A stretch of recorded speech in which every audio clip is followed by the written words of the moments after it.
Ate Aya, ang ganda po ng pilik mata mo. Para ka namang, ano dyan. Actually, hindi naman talaga natural na ganun kahaba yung pilik mata ko. Do, mahaba naman din siya, ayan. Pero kasi dati, ang ginagawa ko, nagpapa-eyelash extension ako. Pero kasi, may na-discover ako ditong mascara. Kaya kung bakit parang ang haba-haba ng aking pilik mata. By the way, ito nga pala is by JMCY. So, inuwan na to, ayan. So, ito yung isa niya. Medyo manipis siya. Medyo, ano matawag dito? Maliit. And ito naman yung isa. So, humahaba talaga ng literal na mahaba yung pilik mata ko pag ito ginagamit ko. And, papakita ko sa inyo kung paano. So, ang ginagawa ko, nag-eyelash or nagko-curl lash muna ako ng aking pilik mata. Ganyan lang yan. At tignan nyo kung paano yung magica. Lalagyan natin siya, hindi na natin ikakat. Muna ako, inuuna ko tong mas maliit na na mascara. So, ganyan na nangyayari. Tignan nyo yung difference, ha? So, ayan. O, diba? Unang mascara pa lang yung nilalagay ko, pero mahaba na siya talaga tingnan. Ayan. O, diba? At alam nyo, ang kinaganda nito is waterproof na siya. So, hindi siya katulad ng ibang mascara na ginagamit ko before na malagyan lang or matuluan lang ng pawis ko, makalat na kaagad siya. So, ilagay naman natin tong isa. Ayan. Oops. O, diba? Instant haba talaga ng pilik mata to. Oh. Tignan niyo yung difference. 'Di ba? Buhay na buhay ang aking mata. Oh, pwede lagyan ng cotton buds yan. Tingnan mo. Oh. 'Di ba? Kaya ako naghahanap ka ng mascara na waterproof at the same time magandang klase na rin talaga. I-try mo, lalagay ko sa yellow basket.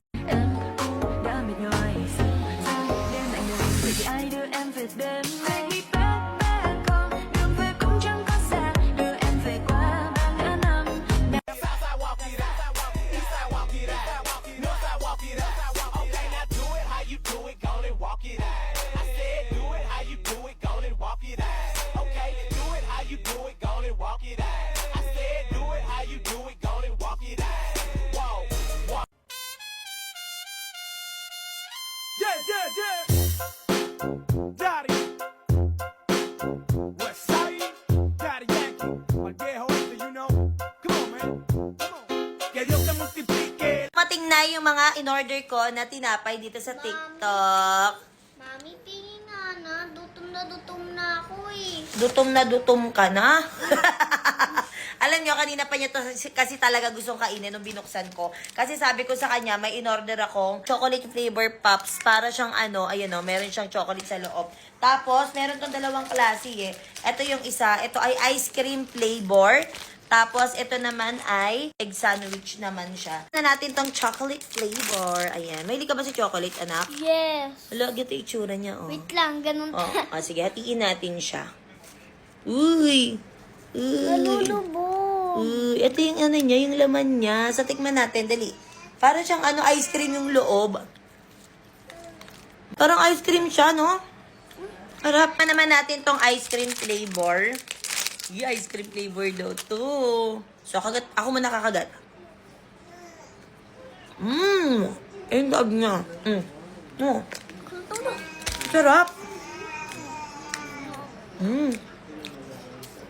Sarap din, no?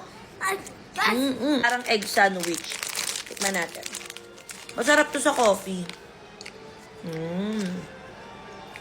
So, ito yung itsura niya. Parang wala naman siyang egg. Pero amoy siyang egg. Ang sarap nito. May ano siya. Ayun, oh. May feeling siya sa loob. Ang tuna. Tignan mo. Diba, ayun, oh? Ano kaya to? Ang sarap niya. Ang sarap. Guys, kung mahilig din kayo sa mga tinapay, ayan, yung mga chicken nyo, mahilig din sa ganon. Well, ilalagay ko sa yellow basket, pwede nyo itong bilhin sa Akin kanila. na to! Ano to? Hindi sa'yo na.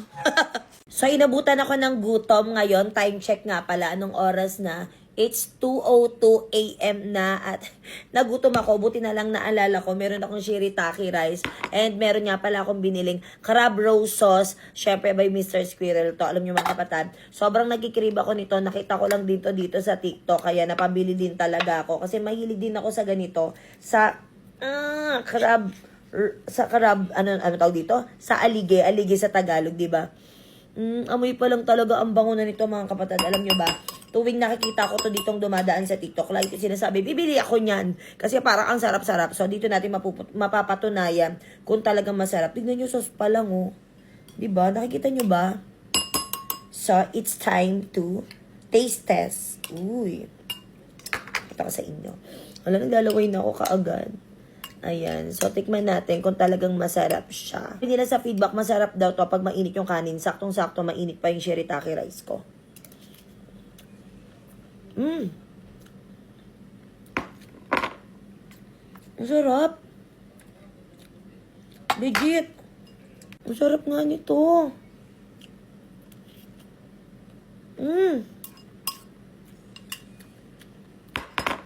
Grabe panalo. Dapat pala dinamihan ko na yung order. Ang sarap nito. Sa mga nakakain na ng ganito, mag-comment kayo dyan sa comment section. Promise.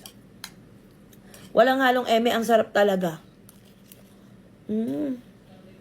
Alam mo yung kahit ito lang yung iulam mo, masasatisfy ka talaga.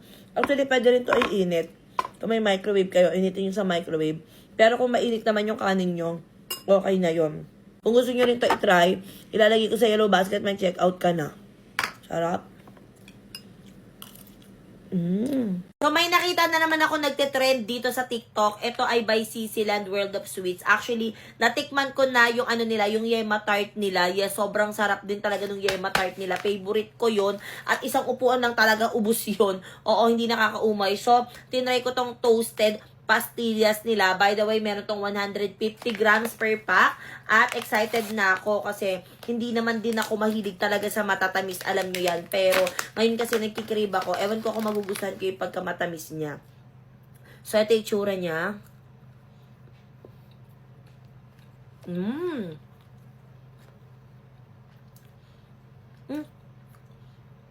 Wait lang. Ang ano naman ito, Ang sarap. Hindi siya katulad ng ibang pastillas na nakakaumay kasi sobrang tamis. Ang galing And since toasted pastillas siya, meron siyang, hindi siya yung super tigas katulad ng iba kasi may natikman akong ganito super tigas. Ito hindi.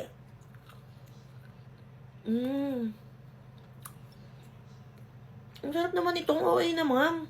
Ang sarap niya,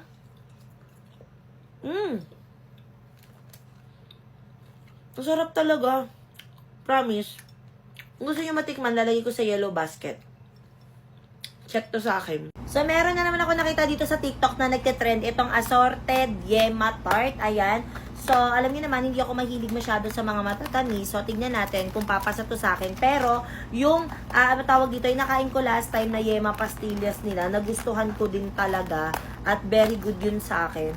So, ito ay merong ilang piraso ba to? 10 ba to? 1, 2, 3, 4, 5, 6, 7, 8, 9. Yun. So, meron siyang 10 pieces sa isang pack, ay sa isang box, at ganito yung itsura niya. Ayan. Nakita ko lang kasi ito, nag-crave ako. Kasi ang daming nag-check out. Ang dami ko nakikitang, ano tawag dito? Nag-affiliate or nag-video nito. So, ito yung itsura. Bango. Ayan.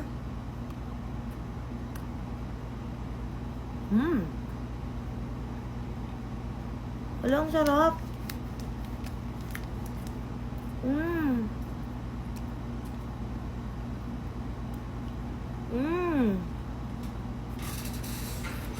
Ang sarap niya. So, Wow! Ano yan? ito na Pwede ba naman akong siya. humingi niyan? Sarap! Ayaw niya! Lalaglagan pa! Kajebs ko lang kayo. Ay, Wag kang hihingi, akin lang to. Pero sa baho to. Ano lang yan, bag? Wala. Nakuha na naman yung pagkain ko. Check out na lang kayo kung gusto niyo matikman. Meron ako nabili dito sa TikTok. Actually, na-curious lang talaga ako kung anong lasa nito. Kasi nga, natakam ako sa mga Oo, sa mga review. Sarap na sarap sila. Oo, pero kasi nung dumating siya sa akin, inisip ko, hala, kukainin ko ba to? Totoo ba? Ano kayang lasa Ano nito? mo kasi itsura? Oo. Pag nakita niyo siya sa personal, parang mapapa-atras kayo. Na para bang ala, wag na lang kaya kainin. Pero sabi nga ni Andrea, di ba natikman mo na kamo to? Yes. Natikman na daw niya, kaya talaga, na-push niya ako natikman to. Ayan, ininit na namin siya at ito yung itsura niya. Duck ba to? Duck. Actually, may mga ganyan sa 7-Eleven sa ibang bansa. Ay, totoo? Nasa Taiwan meron, pero di ko kasi binili. Pero ito kasi, ayan o, nakita ko siya sa TikTok. Nakita ko meron kayo. Sabi ko, ate, Aya, try mo nga to. Wala siyang amoy, parang amoy Ito, try mo. kanilang- Yung may balat-balat ito. Para Ito. mas masarapan ka. Totoo ba? Yes. Excited na ako. Na-excite ako na, Ang na lambot ewan. niya, aminin mo. Oo, ang lambot niya. Para siyang pressure cooker. Pero sana makuha ko siya, no? Sana kasi ilapag mo. Ay, oo nga, no? Ba't kasi... Ayan, no? Ayan, ayan, ayan. Sa tikman natin siya. Inakaman. Amoy meat siya. Ay, may meat. Amoy ano siya. Minicrowave lang namin to, guys, ha?